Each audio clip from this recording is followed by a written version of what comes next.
environment. Notice that when you highlight the edge of a rectangle or any shape, it actually highlights the chain first by default. Now that's exactly the opposite of what we have in the project environment. In the project environment, we highlight one wall and then we have to press the tab key to get the chain. Here, if I want to get just one line, I would actually have to use the tab key. So the default is chain, and then I use the tab key to get an individual selection. Default is chain, tab key gives me the individual selection. Now, it turns out you can actually create form even from that individual line. Notice that what Revit will give us, if I just zoom in a little on that, is a plane that's extruded up from that line. If I select the rest of the chain, create form again, I kind of get this shelled out form right here. So we can create solids or we can create surfaces in this environment. Now, another difference is the way that we actually select forms. If you move your mouse over to one of these existing forms, what you'll notice is the actual individual parts and pieces of the form will highlight, like the surface, or this surface, or even the edges. And if I click on them, they will select, click on it, it will select, and I'll get this little control handle. If I want to select the entire form, I have to actually press tab to get the form, and then I won't get a control handle. I'm going to be moving just that entire form. So the control handles are actually a really powerful feature in this environment. They have the 3 different colored arrows, each one representing one of the standard axes, X, Y, and Z. So if I want to move this plane and move it along the X axis, I can simply drag that red arrow. If I move either the green or the blue, the Y or the Z, and drag that, it will actually shear my box and change its shape. And I can kind of shear it in either direction there. And if I orbit around a little, you can kind of see that my box is now all distorted in 3 directions. Now, if we look carefully here at these little angled portions that kind of connect 2 of the arrows, that is a way of changing the form along both of those axes at the same time. So if I were to drag this one, I would actually be changing it both in the Z and in the Y at the same time. And so I could move really in any angle, but I'm constrained to that plane. I could move at any angle, but now I'm constrained to the X and Y plane. So using those control handles, you can freely manipulate the form either directly on the surface or even on the edges, like so. Okay. Now, I come over here to this form and I highlight it, and it highlights a little differently. I didn't press the tab key, and yet it's highlighting the entire object. This one here, when I click on it, what we see is it's actually an object. This is a nested massing family that's just brought right into this project. So just like we can bring in any family into any project or other family, we can do the same thing here in the massing environment. The way this thing got here was on the Home tab using the Component button. So the same way that you would do it in the project or family editor environment. You click Component, you open up your list, you've got some different choices here, cylinder, cone, arch, right? This is the one we're looking at is arch. Maybe I want to use a cone. And you can place these things in a variety of ways. Now notice that right now it's saying that I can't actually place it. I'm getting a circle with a line through it. The placement options over here on the ribbon indicate how it's going to be placed. I can either place it on faces, which is what it defaults to, and then you'll see it highlighting the faces of existing geometry as I move my mouse around. I can even place it on other nested objects here. Give my little arch a hat, or I can place it on a work plane. So if I do work plane, then what I would have to do is cancel out of here, set the work plane first, go to Home, go to Component, and then choose Place on Work Plane, and now I can place it freely anywhere on that work plane. So I have to choose which placement mode I want, and then I can place it in one of those 2 ways. Now, when you're done building your form, and we've been kind of messing around here, so there's really nothing terribly exciting here to save, but the last step of working in the massing environment is you build up your form, but then in order to actually use it, you need to load it into a project. And that project is what will ultimately become your building design. So I don't actually have a project loaded right now. So I'm going to go to the big R, go to new, and create a new project. And I'll just use the standard default template and click OK. And so here I am in my standard Revit project environment. I'm going to minimize the view. I'm back here in my massing environment. And then I use the load into project button. Now, if you've ever worked in the family editor, and again, it's not required as a prerequisite to this course, but if you've ever done any work in the family editor, then this is a similar workflow. You go from your family and you load it into your project. And so in this case, our massing family, we're going to load it into our project. And the difference between loading a standard family and loading a massing family is the massing family will tell us that it has to enable the show mass mode. And this is because by default, masses are a hidden object type in Revit. So we need to unhide them. We need to display masses before your family will actually show. So it's offering to do that for you here with this very long-winded message here. So I'll just simply click close. And then I get similar placement options that we just saw a moment ago. Now there are no faces for me to place this thing on, so I'll simply do work plane.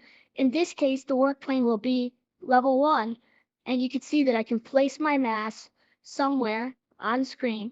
And it's warning me that it contains both solid and mesh geometry. You recall that we did extrude up, if I go to 3D, we did extrude up some surfaces here, and it's just simply complaining that the project environment might not fully understand some of those surfaces. And then you can see that here is my mass form ready to be used here in my project. In this movie, I wanted to do a quick in-place massing example. We will actually have another example of in-place massing later in the course, but for the most part, most of the work that we're going to do in the massing environment, we're going to actually do in the conceptual massing environment family editor. So just to be clear on that. So I'm in a really simple file here called in-place mass, and this is a Revit project file. So it does have an RVT extension, and it's a very simple project. It just has 2 walls in it.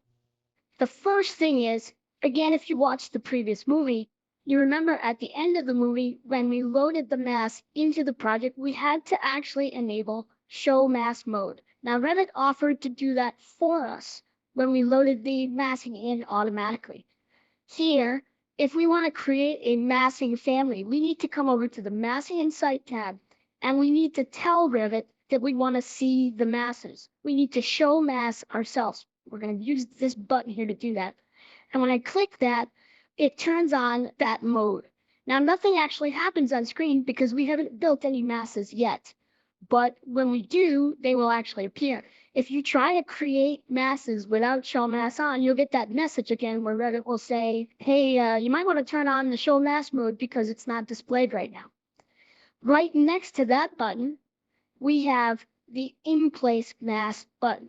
And this is what we use to actually create a new massing family on the fly directly in our project environment. And I'm going to call this test mass and click OK. The name in this case is not important, but normally you'd want to choose a good descriptive name so that you can remember what you intended later. Here's one of the downsides that you see right away to the in-place massing environment.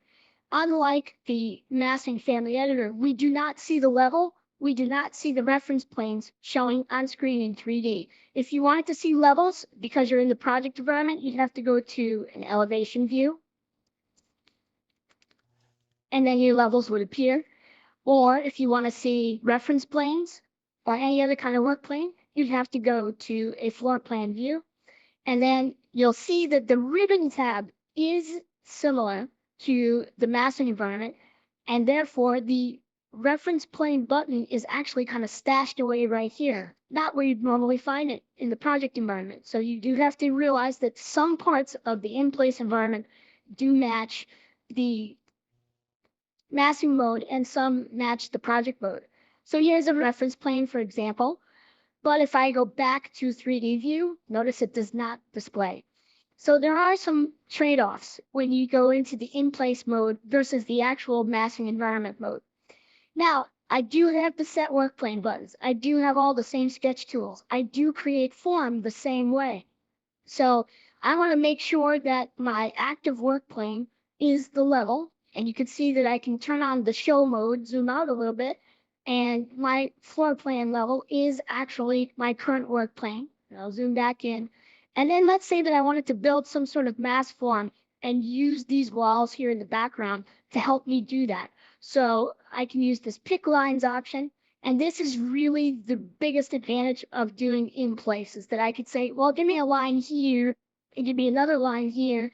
Maybe I want to back that one up like so, and take this one and back that one up like so. So I want to draw an arc next, and I want to make sure that the placement plane is on level 1, and I'll just kind of draw out a shape here. Cancel out of there, and then I'll use my trim and extend to a corner tool to clean this up like so. Now I can select this, and you'll notice that because we're in the massing environment, it actually does select chain by default. So that is a little different here. Click on it, use my create form. It will create the form. I get the same little control handles here where I could adjust the X, Y, or Z, and I've got that form. And in addition to creating solid forms, we can also create void forms, and we can also create directly on the surfaces of this existing geometry. So I can go to my set work plane, and I can use the wall surface as a work plane, like so. And then once I have that, I can draw out a form, like maybe this circle right here. And this time when I select this, instead of going to create form, I'm going to click the drop down, and you can actually create a void form. Now, we can do this in the regular family environment as well. Okay, but here, this is how you do it in the massing environment. It will suggest either a little difficult to see from these glyphs here, but it'll suggest either a cylindrical form or a circular form. And I was going to go with a cylinder, but I actually kind of like the Swiss cheese effect right here. So I'm going to go ahead and choose that. And it sort of looks like I have a big old piece of Swiss cheese right here. So I'm kind of liking this form.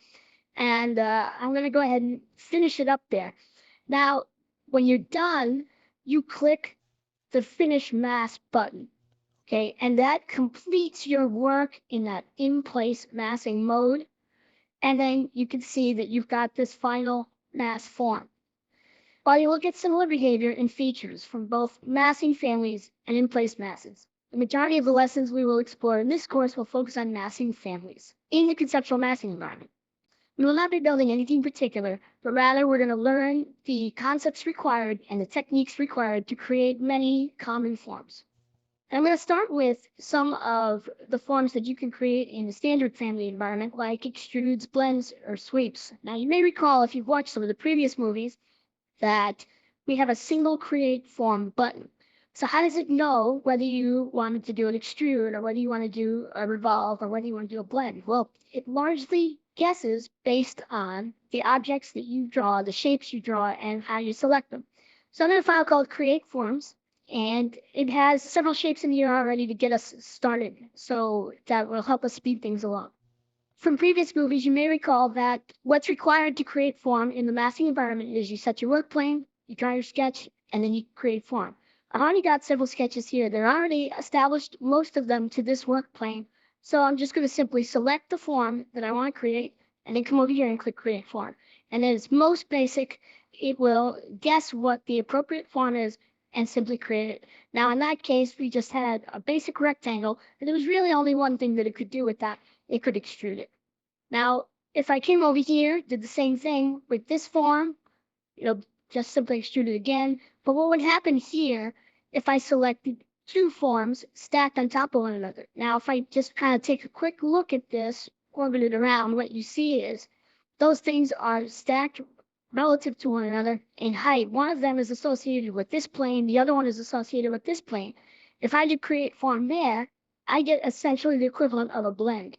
So in the traditional family editor environment, you would click the blend tool, and then you'd sketch your base, and then you'd sketch your top. Here in the conceptual environment, you set your work plane, you draw your first shape, cancel out of there, you set your next work plane, you draw your second shape, and then you select these two, and there's really only one thing that Revit can give you with this, and that's a blend. And you can see here that it blends between the rectangle and the circle in much the same way that it did with the little pyramid shape right here. So that's the basic idea. So again, I've just got the forms here just to move things along a little bit. We saw in previous movies that in some cases, when you choose something, you'll get more than one choice. So there was really no ambiguity with any of these forms here, but this one could either be a cylinder or a sphere. So I can choose whichever I prefer. There's another way to create a sphere as well. So that was certainly one way that I could do it, where it basically revolved that circle to give me a sphere. But if you look over here, you'll notice I've got a line and half an arc. And I've got a similar version of it here with another line and half an arc, but this one you'll notice has a line connecting the arc there. This one does not. So the difference is that technically these two shapes here, let me do it with a window selection. Technically, what I'm going to get here is actually a surface revolve. When I do create form, there's really only one thing that can give me. Notice that it didn't actually show me multiple glyphs because the only thing it could do with that, and it was really this straight line that was the giveaway, is revolve that arc around to form a sphere. So with this shape, the difference is that I actually have two lines. Let me zoom in slightly here to show you. I actually have two lines there, this one and this one.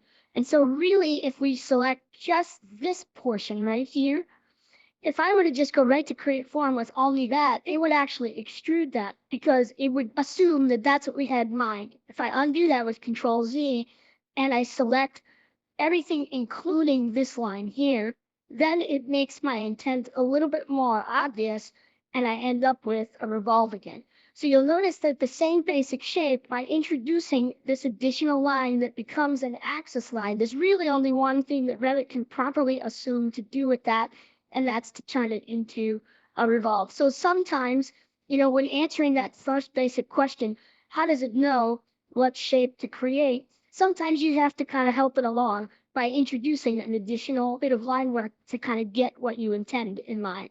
Again, sometimes it will not be clear. It'll give you more than one choice. And in this case, I could go to the cylinder. Other times, you're going to have to make it clear by introducing that additional shape. Now, what about a sweep? Well, here, if I zoom in on these two little S curves over here, I've drawn the S curve in two different ways. In this case, I have a chain of lines and arcs. So here, if I do my tab key, there's one arc here, there's a line here, and another arc here. Here, I just have a spline, a continuous spline. Now, in both cases, I'm going to select this polygon and then the chain with a control key and go to create form, and that gives me a sweep. Here's the spline with the hexagon, create form, and there's a sweep. But notice the difference between these two when I zoom in. Here I got a seam where it went from arc to straight line back to arc. Here it was seamless because I'm sweeping along a continuous spline. So if the seam is important to you and you want to avoid getting the seam, then this is the approach you have to take, is you can use a spline. Now, if I direct your attention over here to the toolbox, we have two kinds of splines. We have the spline with the control handles, and this is more of like a Bezier curve, and we have this one spline through points. So there's actually two ways you can create the curve, and both would give you the same result here, but it's just a different kind of curve, and you can feel free to experiment with those. Now, something that you can't really easily do in the traditional environment is what would be termed a loft in most 3D applications. A loft is where you create multiple shapes, like multiple cross sections, and then essentially do a continuous blend from shape A to B to C. So to do this in the traditional family environment, I would have to blend from the first rectangle to the second, and then from the second to the third. But of course, when I do that, I would get straight segments in each case. In other words, if I take this guy like this and do this, you see how I get a straight line here. I'm going to undo that. But if I select all three together and do create form, then Revit will actually average the path between the three shapes, and it'll have this curvature to it, and that's more of a loft. So you actually do get a quite different result when you select all three shapes at once. And if I select this guy and kind of spin it around a little, you can see that the three cross sections are still in there as rectangles, but they have that curved path which blends between each of the three. So it would be much more difficult, if not impossible, to get that form in the traditional family editor. Okay, so that's sort of something that's pretty unique here in the massing environment. Now, we already talked about this in a previous movie, but I just wanted to remind you that if you use your tab key, you can select just a single edge. And then if you create form, what you get instead of a solid form is you get an individual plane. Okay, and if I select the others, they will extrude separately and I get an individual plane there. So it becomes like a hollow shape there. Now, what about something like a pyramid form? Now, by the way, what I'm doing here is a little trick here I want to point out is if you select something first and then hold down the shift key and drag your wheel, it orbits around what you have selected. This is a much better way to control your orbit. If I didn't have anything selected and I do that, you see how I'm kind of orbiting around the center point? And sometimes the thing that you're trying to look at could spin right off screen. But if you select something first and you orbit, then it centers the rotation around there. So it's usually a better thing to do if you can remind yourself to always select something first. Now what I have here is a square here and a really tiny square up above it. To get a pyramid shape, there really isn't any way that you can extrude from a square to a point. So if your pyramid has a little top shape here, then you could do it with a blend. But what you'll see if I zoom in is that I do have this flattened out top surface there. Now, technically speaking, if we were going to go build a pyramid, it probably wouldn't end at just a perfect point. So that might actually be appropriate. But if you actually wanted it pointed, then what I'm going to do with these shapes over here is show you how we could do this using a combination of solid forms and void forms. And this will give us an opportunity to also talk about voids because up until now, all the forms we've been creating, we've been using the solid. So I'm going to start with this one. And it was drawn on a vertical plane, which is actually buried under here somewhere. There it is right there. That was drawn, if I use the tab key, on a reference plane, which you can see is kind of buried underneath there. And that's where this triangle was drawn. And so it's pointing straight up, right? And I'll just do create form for that. And you can see that it's only a short depth of about 10 feet there. I could type in directly some number, or I can use these control handles and actually snap it. You can see right there that it's snapped to that plane. Let me show you that again. If I back it off a little bit and kind of pull it forward, you can kind of see it highlighting when I get close by. So it snaps right to that, and it turns out that was 28 feet. So I could have typed that in. And so that gives me just an extruded wedge. Now I'm going to create a void form, and I do that by selecting one of these triangle shapes here, which was also drawn on a vertical reference plane. Go to the drop down here, go to void form, and it again creates just a short depth void. In this case, it's only about 7 feet. And what I'm going to do is simply take this grip here, and you can kind of see it cutting through as I drag. So if I stop short, it kind of did it, but you notice how it doesn't look like it's doing anything? You've got to deselect it to see the effect. So you can kind of see that it's only cutting halfway through. Now, if I want to adjust it later, I've got to move my mouse over here and tab, and I might have to do it a few times to get back to the void. It's still there, okay? And I can tab in to that face again, right there, and continue to stretch it so that it cuts all the way through. And again, the effect is concealed while the void is selected, but as soon as you deselect the void, it applies the cut. And if I select this and spin around, you can kind of see the effect there. So I just need to repeat that process with this one, make it a void form, stretch it all the way out here, deselect, select something so that I'm orbiting around it, and there's a pyramid that has a point at the top. So it's a slightly different approach to the issue. If having a flat top bothers you, then you can use a combination of solids and voids there. So as you can see, the basic form making in the conceptual massing environment is easy once you know the process and the workflow. It does take a little bit of getting used to at first. This movie will explore some of the basics of form manipulation in Revit massing. So I'm in a file here called Manipulate Forms, and it's largely similar to the one that we completed in the end of the last movie. I have several different forms on screen here. The ones here in the middle were created with basic extrusions. This one was more of a blend. This was our loft. This was our sweep, and so on. So I'm going to start off by talking about some of the really basics and review a few of the things that we've covered in previous movies, but in case you need a review of those, for example, selection.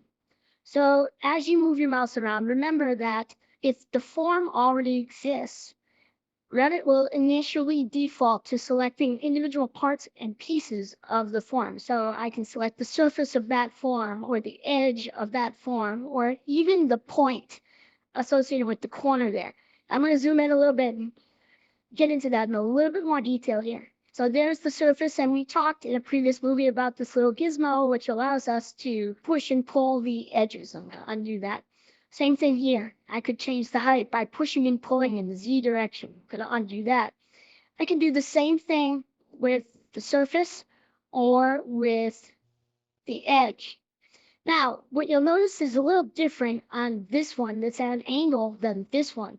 Here I get the blue, red, and green axis indicators for Z is the blue, X is the red, and Y is the green. Well, when I click this one, I still have the blue Z axis, but then these other two turn orange. Think of those as local coordinates to that surface. So when your surface is not parallel and perpendicular to the X, Y, and Z, it gives you these local axes. Now, if I pull this, this will just simply pull that surface perpendicular to its own face. Another way to say that is it stays parallel to its previous position. If I grab this one and pull it, it stays in plane but just moves side to side and then ends up shearing the edges that are attached to it. I'm going to undo a couple times there. So that's what's different about the axes when they turn to this orange color. If I tap the space bar, it will actually toggle the axis indicator to go back to the standard X, Y, and Z. And then if I pull this, you're going to see that that plane still moves parallel to its previous position, but it travels along the x-axis. So the impact that it has on this face is to just simply lengthen it, but the angle of this face actually changed. I'll undo that. So that's the difference between the red, green, and blue indicators versus the orange indicators. So really, it depends on the surface you select, which one you'll get. And if you want the other, you just tap the space bar, and it will toggle between the two. Now, the next thing I want to discuss is just basic modification commands. Now, I'm not going to go through each one of these because they're really the same here in the mastering environment as they are in standard Revit, but that's your typical move, copy, rotate, these kind of commands. The only thing you need to pay attention to here is what you have selected before you run the command. So if I go to the move command, for example, and I had only this surface selected, then it's actually going to have the same effect as if I pulled up on the control handle. It's moving that surface, and in that case, it moved it parallel to itself and basically increased the height of the box. If I tab first and select the entire box, and then use the move command, you'll see that the result is the entire box moves. So the main thing here is before you use any of these tools, move, copy, rotate, you want to pay attention to what's selected. Here's rotate, and that will actually twist the box versus this, where I tab and I go to rotate, and it will rotate the entire box. So those are the basic modification tools. In addition to the standards that we have, the little gizmos that appear when you select the faces and the edges, and the standard move, copy, rotate commands, we also have many tools over here that are unique to form elements. So the two that I want to look at here in this movie are add edge and add profile. Now I've got this box over here selected, and you can select an individual face, or it might be a little safer to actually tab first and select the entire box. And I can either add an edge, which will run vertically, or I can add a profile, which will be parallel to the plane it was created in. So let me start with the add profile. And as I move my mouse around, you'll see that it's creating another profile parallel to the original plane of this extrusion. And I click to set the location of that profile. Once I have that profile, you can see now that if I deselect and then move my mouse over there, I can actually click that individual edge and start to manipulate it. And I can take what was a simple extruded box and start bowing out the edges of the form, and, for example, like I've done here. Now, if I select it again and I use this other feature, add edge, now you can see that I'm running perpendicular to the creation plane, or vertical if you want to think of it that way. And I can create an edge here, create an edge there. And again, if I cancel out of there, I can now select that edge and start to pull it and transform the shape, start to pull it and transform the shape. So you can start with a very simple form, and just by adding some edges and some profiles, turn it into something that's much more complex. What you have to remember is start off by selecting the object that you want to add these forms to. Now this one is a compound object. So it's got the voids cutting away the sides of the pyramid. So you can see that those two tools are not available. So Revit will tell you whether or not those tools are available. If I pick this one instead, the one that has the little flattened top, that one does have these features available. So I could add an edge. Only thing is it's got to be right inside there. Let me zoom in a little. You see how if I go past that little tiny line at the top, it won't work. So the edge has to connect all the way from top to bottom. The profile, on the other hand, that can go anywhere. But I can't use either of those features here because this is a compound shape. If you recall from the previous movie, if I move in and start tabbing, there's an extrusion here cut by these void forms here. Interestingly enough, the void form could have edges and profiles. The wedge form could have edges and profiles. So the way that you would modify this form isn't by modifying the overall compound shape. Rather, what you would do is add edges and profiles to the underlying forms that make up the form. And then when it's done, it would reapply and you would see the results. So for example, if I came in here and added an edge, maybe like right there, then tab into that, pull that edge out a little bit, and then when I deselect the whole thing, you'll see the result that had. I want to orbit this thing around. Remember to orbit it. You first select the object, and then you use your shift in your wheel, and you'll be spinning around the object you have selected. If you don't remember to do that, it'll spin the whole drawing around the center. But you can see that the result of that modification was that the overall joined form is modifying as well.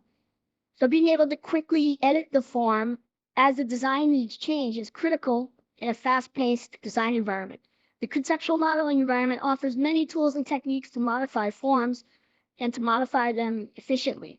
The conceptual massing environment offers a few different ways to do this.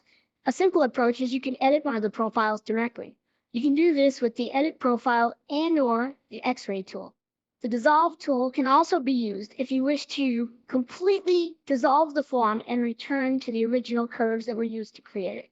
So in this movie, we'll look at each of these tools and specifically how we can get back to the original forms used to create the objects from. I made a file called X-ray Dissolve, and this file is just another copy of the same file that we've been looking at in the last few movies, and I have several different examples here on screen. So we'll look at a few of them and feel free to experiment further on your own. So let's start with the Edit Profile option. So I'm going to start off with this simple box here in the middle, and I will zoom in just a little bit, use my Tab key, and select the box. So over here on the ribbon on the Mode panel is an Edit Profile button. Now this is a lot like the same kind of button that you would see in the project environment when you have a sketch-based object like a floor or a roof slab or something like that. So when you choose Edit Profile, and then you move your mouse around on the screen, you can actually select and you can sometimes highlight different parts. I can select the bottom edge or I could select the top edge. You can actually select the surface that you want to modify, and that will take you to a sketch mode, complete with your individual edges here. And you can simply select these edges and manipulate them in any way that's appropriate. So for example, maybe I want to reduce the size of that rectangle on the top. What this will give me when I click finish here is it will convert my extruded rectangle, my box, into basically a blend. So when I click finish here, hold my shift key down and orbit around with the wheel. And you can see that I now have a chamfered box because I simply edited that profile at the top. Now I could do this again using my tab key, select that edge at the bottom, select this, maybe kick it out a little bit, make it a little larger. When I click finish, I'll now have a double chamfer on both sides. So if the change you want to make is as simple as just modifying the shape of the profiles used to create the shape, then edit profile can be a very effective way to do that. Now, an alternative approach is to use the X-ray mode. So I'm going to come over here and select this object, and over here on the form element panel, we've got an X-ray button. And when I click on that, it will kind of make the object semi-transparent. It will highlight all of the shapes that were used to create it in this dark purple color with points at each of the corners. And then in the center, there will either be a solid black line or a dashed black line. Now this one is dashed, indicating that the path along the center of this form was determined by Revit. And I'm going to zoom back out and pan over here. If you use the X-ray mode on an object that has a path built into it, like our sweeps over here on the side, now watch what happens to this one when I click X-ray. Notice that the X-ray turns off over here and it turns on over here. So X-ray mode is limited to one object at a time, and when you click it for a new object, it just simply turns it off for the previous one. But if I zoom in over here, notice that the path on the inside, that black line, has now turned black solid. It's no longer dashed. That's indicating that I drew the path. So the dashed is a path that Revit determines for you. The solid is a path that you drew yourself. But otherwise, we get the same basic idea, is that here is this purple shape moving around and this black shape indicating the path of travel. Now I could select the individual points, manipulate them with the standard modifications, select the individual edges, manipulate those, and you can see in real time in the background my sweep shape changing in the ghosted out form there. So when you're working in X-ray mode, it allows you to directly manipulate those original shapes that you used to create it and see the changes in real time. Take a look at one more example right here with this guy. Go to X-ray. Here's all of our forms. And again, as I start to manipulate this, you can see the effect that it has on the shape in real time. If you just click X-ray again, it turns the mode off and you're back to looking at your final forms. The final way that we can manipulate these forms is to use dissolve. Now, dissolve is what you use if you don't want to edit it directly. You'd actually rather get back to the original shapes that were used to create it and remove the form. So I'll just show you really quickly here with this cylinder. If I click on the dissolve button over here on the form element, it will remove the cylinder, and in its place, it will leave behind two circles in this case. If I did dissolve on this guy, it will remove the object, create these forms here. And then in this case, it says highlighted lines overlap, and it's highlighting this orange line here. That's because what Revit's actually done, see how there's actually two lines? There's one long line and the short line right here, because it drew one line, sort of the half moon shape, and then a second line for the axis line to revolve it around. Usually when I want to do a revolve, I'll make my axis line longer than the original form, or actually, here's a little trick that I always like to do. I like to put my axis line outside of the form over here. Now let's say that I wanted to take this shape, tab into the circle, maybe make the radius a little bit larger, take this axis line, move it again a little further. That one stayed connected. Now when I select this and this, because I'm picking that extra line there, that should indicate to Revit pretty cleanly that what I intended was a revolve. But by putting the axis line outside of the shape, I avoid that error message that we got a moment ago. If I were to later dissolve this, it's not going to complain and give me an error because this axis line is outside the object. The error was just simply saying you had an axis line on top of a line that matched your shape, and that's all that was. And so I can avoid that easily enough. Edit profile, X-ray, and dissolve offers varying degrees of essentially the same idea. We take our 3D form and we return to the original 2D shapes that were used to create it. With X-ray and Edit Profile, we're doing this directly while preserving the 3D form. With Dissolve, we're removing the 3D form, returning it to the original 2D shapes that we can manipulate, make changes to, and then recreate the 3D form from. When a form is created using model lines, we simply call it a model-based form. And when it's created using reference lines, it's referred to as a reference-based form. In this movie, we will look at how to create each type of form and explore the differences and similarities. So I have a file here called model reference, and there are several existing model and reference lines already here on screen. On the top left portion of the screen, these black lines here, those are the model lines. And these purple ones down here in the lower right, those are the reference lines. So why don't we start with how they each got there? When you look over here on your ribbon, either the home ribbon or the modify ribbon, you can see that in the draw panel, you get exactly the same features. If I click home or modify, there's no change here on the draw panel. There's a model button and a reference button. If you click the model button, these are the shapes you can draw. Now watch when I click the reference button. The shapes do not change at all. So you can draw all of the shapes using either model lines or reference lines. Let me cancel out of here. If you go right to a tool and just click a shape, it defaults to model lines.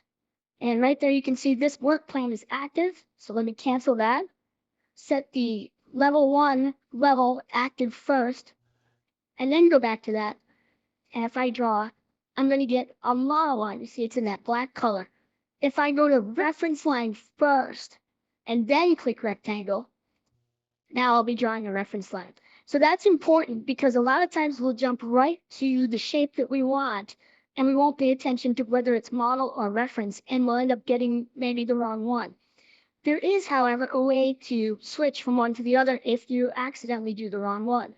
You can select, in this case, the model lines, and if I wanted those to be reference lines, over here on the Properties palette, there's a feature here called Is Reference Line, and it's a checkbox. And if you just simply check it, and then apply that, or just move out to here, you'll see it'll convert those to reference lines. If I select it again, uncheck it, it'll go back to being model lines. So it's nice if you remember which one you want first and draw it directly, but if you accidentally pick the wrong one, it's not that hard to switch from one to the other. In addition to the color, the black color for model lines and the purple color for reference lines, another way to tell which one you have is when you highlight a model line, it just simply highlights the edges themselves. But as we've seen in previous movies, when you highlight a reference line, you also see those work planes attached to it. Now, it's real obvious with shapes like the rectangle or the hexagon, or even the arc here that's connected with a line. But notice here with the spline, those work planes only appear at the ends. So not every reference line shape has work planes on every surface. Sometimes they only have them at the ends. So creating form is exactly the same for either kind of object. If I select a chain of model lines and click Create Form, the only difference is this will immediately create an extrusion when I select that box. But often with reference lines, you will get an intent stack even when it's a simple shape like the rectangle. And that intent stack will show us that we can create either a box or we can actually create a plane from that same shape there. Now, it turns out that if you pick that plane later, it gets these control handles and you can extrude it on the fly and turn it into a box. So you can end up at the same place, but you can start off by creating just a simple plane. And that would be true on almost any chain of reference lines. So here I'm going to get an extrusion. Here I'm going to get a plane. I'm actually going to press Escape to cancel out of there because here I want to use my Control key and select both. That will not be ambiguous. To give me that blend idea, it basically can only do one thing. And that's pretty much the same thing that we saw when we had the model line equivalent. Now, what's the difference really? Once the form is created, there's still a lot of similarities between the two, but then as you start to select the objects, that's when you start to see some of the differences. So here, as we saw before, we've got our control handles when we click on the faces or on the edges, but look what I get when I start to click on the faces or the edges of this reference line. First of all, let me zoom in a little here. If I go to the sides of the box, you notice how it doesn't highlight the side of the box separately. And it shows me this little lock icon on here. And what that means is the profiles of this shape are locked to the original. In other words, those original reference lines are seen as the profile for this shape, and that's locked down. So it's a straight extrusion all the way up. And the same is true with this guy here. The profiles are still locked at top and bottom. I can't modify those. They're connected to those reference lines. Unlike here, where I can actually push and pull those faces. Now, if I tab in, I can get the face, but it still shows me that it's locked. So I don't get the control handle to allow myself to be able to manipulate it. That seems like a limitation until you realize that the reference lines are still selectable down below. And the grips appear right here. And as I start to manipulate those grips, you're going to see that shape modify in real time with the changing of the shape of those reference lines underneath. So this can be seen as a pretty significant advantage to using the reference lines because instead of having to go to edit profile or x-ray or dissolve or any of the modes we looked at in the previous movie, we can manipulate those forms directly. The same is true up here with the top of this blend. And as I manipulate those forms, spin this thing around, you can see that has a direct impact on the shape. Zoom back out here. I encourage you to take the additional forms that we have here on the screen and try creating each of the forms. You have an opportunity for a loft over here and for some sweeps and for some revolves, and then experiment with manipulating the reference line version directly versus the edit profile x-ray approach to the model-based forms, and just kind of compare and contrast behaviors and get in a little bit of practice. It is theoretically possible to use one or the other of the two types of forms, model-based or reference-based, exclusively in your design work. Model-based forms tend to offer more simplicity in creation and planning at the expense of flexibility in later editing. Reference-based forms, on the other hand, tend to be a good choice if you plan to apply constraints and parameters to your forms, which we'll look at in the next movie, and perform multiple design iterations. Like most concepts covered in this chapter, practice is the key to understanding not only the picks and clicks associated with the various tools, but also internalizing the nuances of their use.